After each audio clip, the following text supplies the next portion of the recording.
রাজ্যে ভোটার তালিকায় ভুরি ভুরি কারচুপি। গড়বেতা ৩ নম্বর ব্লকের একটি বুথেই একাধিক মৃত ভোটার।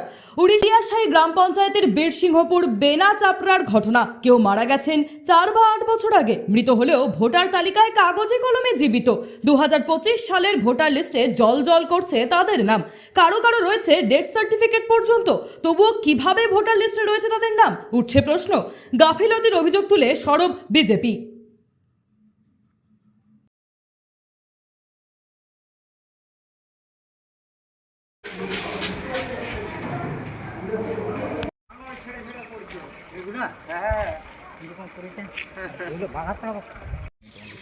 হ্যাঁ,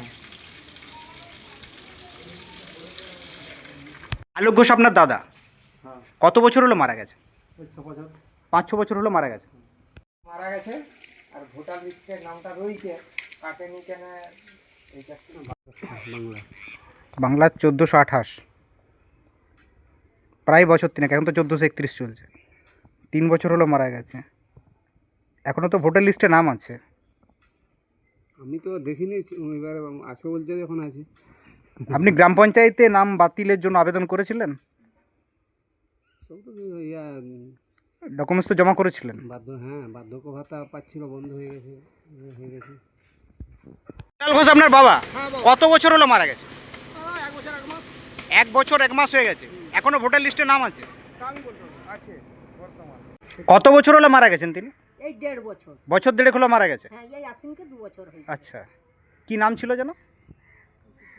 বলো না, বলা চলবে। আপনার রামেশ্বর ঘোষ। রামেশ্বর ঘোষ।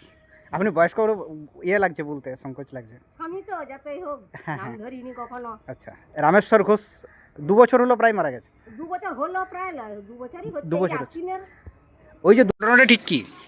আমি একজন শালবনী বিধানসভার 187 নম্বর বুথের বিজেপির কার্যকর্তা, যেখানে দেখলাম যে বহু বছর, 3 বছর 4 বছর 5 বছর আগে অনেক ব্যক্তি মারা গেছে, তাদেরও ভোটার লিস্ট থেকে নামগুলো বাদ যায়নি। তারা কিন্তু এখনো ভোটার লিস্টে আছে। 3 বছরেরও বেশি হয়ে গেছে, তারা এখনো ভোটার লিস্টে আছে। এবং তাদের নাম হচ্ছে 9 বছরও হয়ে গেছে, সেও ভোটার 9 বছর পর্যন্ত এখনো ভোটার লিস্টে আছে, এবং তাদের নাম অনলাইনেও শো করছে। অনলাইনেও শো করছে, দেখলাম অনলাইনেও শো করছে।